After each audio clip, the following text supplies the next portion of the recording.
إبليسي، ما هو المعيار الإبليسي؟ أنا خير منه، خلقتني من نار وخلقته من طين. هذا معيار إبليسي، أنا خير منه.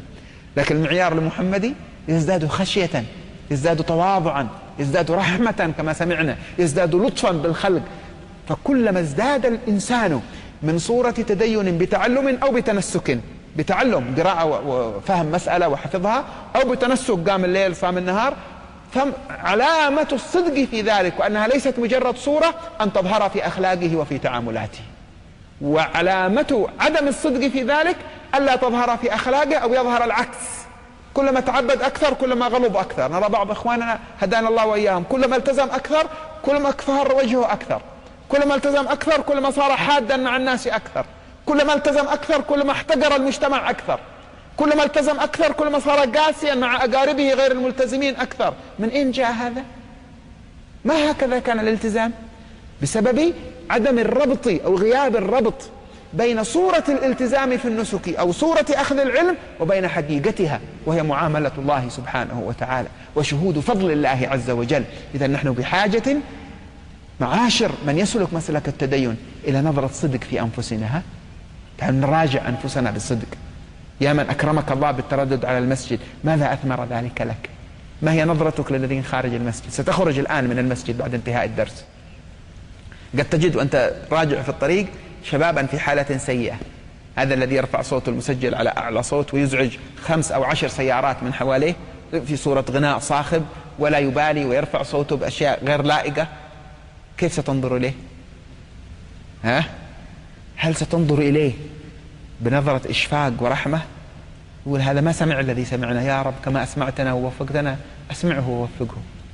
وإذا مررت ونظر إليك تبسمت في وجهه وقلت له السلام عليكم ورحمة الله وبركاته ومريت بهدوء، أثرها في قلبه كيف ستكون؟ أما إذا خرجت من الدرس شعرت أنك عندك شيء من التدين وتعلمت أكثر وصليت في جماعة وخرجت ووجدت ذلكم الرجل، أعوذ بالله من الشيطان الرجيم، أعوذ بالله، إيش هذا؟ تنظر إليه نظرة الاحتقار. هذه ليست استعاذة بالله من المعصية. ما هكذا تكون الاستعاذة، ما هذا مسلكها. هذا الفرق بين العلم الرباني العلم المحمدي بين العلم الإبليسي. كان يذكرون عن طالب علم تحير، أذهب عند هؤلاء أو أذهب، لا، رأى حلقتين مختلفتين، هؤلاء يقولون نحن كتاب وسنة، هؤلاء كتاب وسنة، واحتار أذهب إلى هؤلاء أو أذهب إلى هؤلاء. ذهب إلى أحد الصالحين يستشير وقال أنا أحضر هذا الحلقة أو هذه الحلقة، تعال أريك. أخذ بيده ووقف في الحلقة الأولى، هذا إنما من باب الاختبار للمعرفة. وقف في الحلقة الأولى هو الطالب والحلقة غاصة والشيخ يتكلم. فلما رأى هذا الواقف الشيخ التفت إليه قال اجلس، ما لك واقف أنت والذي معك؟ قال ما أريد أن أجلس في درسك. قال لماذا لا تريد أن تجلس في درسي؟ قال في نفسي شيء عليك. قال وأنا في نفسي 1000 شيء عليك، اخرج يا شيطان لا تخرب درسنا.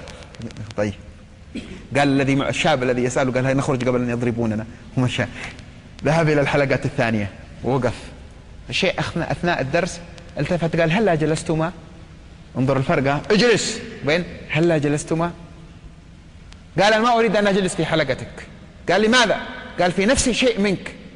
فأكب وجهي وبكى الشيخ، قال إنا لله وإنا إليه راجعون، استغفر الله وأتوب إليه، لعل الله أطلعك على بعض معايبنا التي سترت، استغفر الله ونتوب إليه. وبكى الشيخ. فالتفت هذا الواقف إلى الطالب الذي يسأله قالوا ها في أي حلقة ستجلس؟ عند من؟ هنا ولا هنا؟ فمقياس التدين يظهر في خلق المتدين. إذا كنت تشعر أنك احترت، هؤلاء يقولون نحن على حق وهؤلاء يقولون على حق، انظر إلى الأخلاق. أينما كمنت الأخلاق الراقية كمن الدين، أينما كمنت الأخلاق الراقية كمن العلم. ومهما نزعت الأخلاق الراقية فلا دين ولا علم.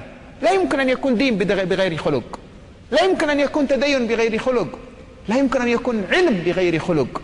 فكل علم أو تدين لا يثمر في أهله خلقا هناك خلل في تدين أهله أو في تعلم أهله. وهذا مقياس لا نأخذه لنفكر نقيس الآخرين، نأخذه لنقيس أنفسنا نحن.